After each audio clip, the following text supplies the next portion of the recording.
Central Texas, until 7:45 p.m. Central Daylight Time.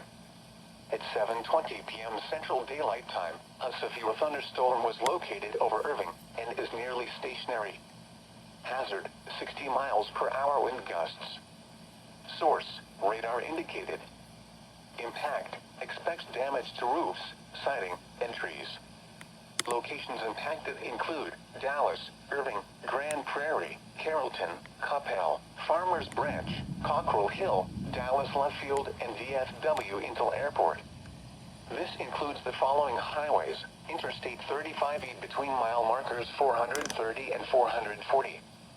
Interstate 30 between mile markers 33 and 44. For your protection, get inside a sturdy structure and stay away from windows.